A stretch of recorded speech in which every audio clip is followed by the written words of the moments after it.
Poor Bowen Higgins. He was only 19 years old, just finished high school, and was madly in love with the girl of his dreams. He was very smart, the kind that also made you incredibly stupid. You see, while Bowen graduated second in his class, thanks to that time in 11th grade English, when autocorrect changed a sentence from 7 years ago to 7 beers ago, resulting in the only failed essay he had ever written. His book smarts and undiagnosed Asperger's left him very naive.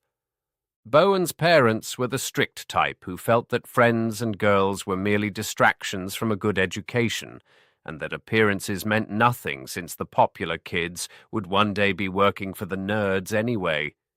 So, naturally, Bowen was given the cheapest clothes, rarely got a haircut. I mean, did Einstein or Mark Twain look like they ever cut their hair? And he was all but prohibited from having friends. That's why when Isabella Martinez, the prettiest and most popular girl in the school who had coincidentally just broken up with her hollow-headed jock of a boyfriend, suddenly began noticing him, he, well, let's just say, had to start carrying his backpack in front of his crotch when walking the halls. Now, I probably don't need to tell you that Isabella, or Belle as she liked to be called, as if her self-entitled attitude didn't make her despised enough already, had a very different upbringing than poor deceased little Bowen. While Bowen's parents cared too much, Belle's parents didn't care enough. Her mom was a dentist and her dad a successful lawyer, which kept them both at work for most of her childhood, resulting in her being raised by a 60-year-old nanny, and her dad rising daily for his 26-year-old secretary. The divorce was messy for them, but great for Belle since two wealthy, hate-filled ex-lovers only know one trick to keep their precious only child on their side, and that is to shower her with anything and everything she could possibly want. That never-hear-no attitude followed her throughout her life and became especially prominent once her training bra was swapped out for B-cups. Suddenly, the combination of picking a pencil up off the floor and a skirt with a low-cut top was enough to earn her a C-plus average. And when the teachers didn't fall for that trick, that's when the boys like dearly departed Bowen came in. Now, most of the boys were aware of her antics and vowed to never become a victim of her voluptuous ways. But that was much easier said than done when she was actually close enough to smell her Vanilla Victoria's Secret perfume. Belle feigned interest in Bowen for months, even went as far as to promise her body to him on their wedding night, stating that the good girl's wait. But she would give him the occasional peck on his peach fuzz cheek, and, for a teenager whose only other time seeing a girl naked was 5 years earlier, when his sister walked through the living room after taking a shower thinking she was home alone, a peck on the cheek was enough for a month's worth of wet sheets in the morning. If there was one thing you could possibly defend about Isabella, it's the fact that she tried to break it off after graduation, now that Bowen had provided her with all of the answers to the psychology final exam. But while a photographic memory can help you memorize the answers to a test and provide erotic dreams, it doesn't always do so well in the social aspect of life. Bowen began dipping into his life savings, which is basically just any money he'd been gifted for Christmas or birthdays, to buy Belle anything she wanted. Sure, her parents could already do that for her, but what was a girl supposed to do? Bowen enjoyed showering her with gifts, and she enjoyed receiving them. The mall became a frequented place for Belle and Bowen, or Bo-Bell as I like to refer to them, which was difficult for Bowen to keep up with. Not just because he had to come up with a new lie to tell his parents as to why he was leaving the house, and smart people's meeting was going to eventually sound suspicious, but his birthday money was running low, as was Belle's patience with the diminishing gifts. On this particular day, Belle was faking being sad because her daddy said no to buying her a third horse, and she asked Bowen to buy her something from a beauty store to cheer her up.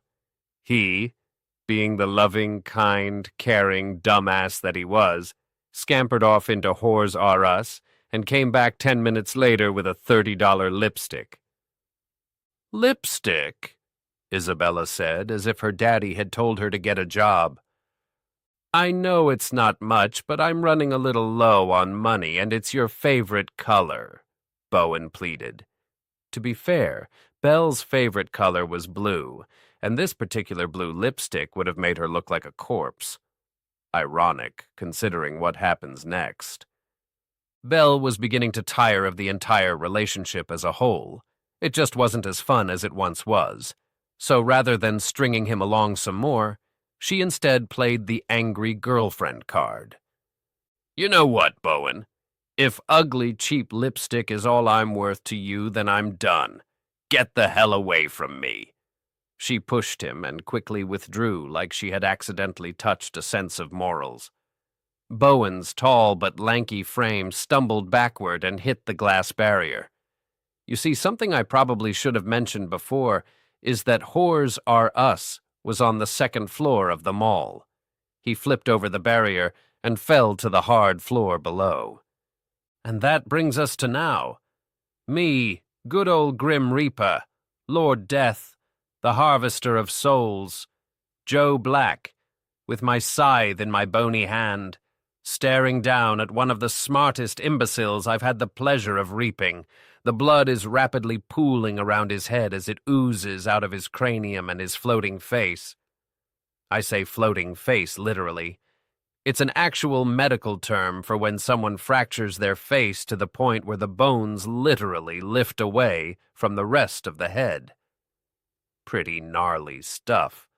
A crowd quickly forms around his motionless body, disgusting creatures you humans are, but nobody does a thing to try and help him. Not even the 42-year-old paramedic standing front and center. That's right. I see you, Jessica Miller. Lazy bum, thinking her 72-hour work week was enough. It doesn't really matter anyway. Jessica is a horrible paramedic, and there's no chance of saving Bowen.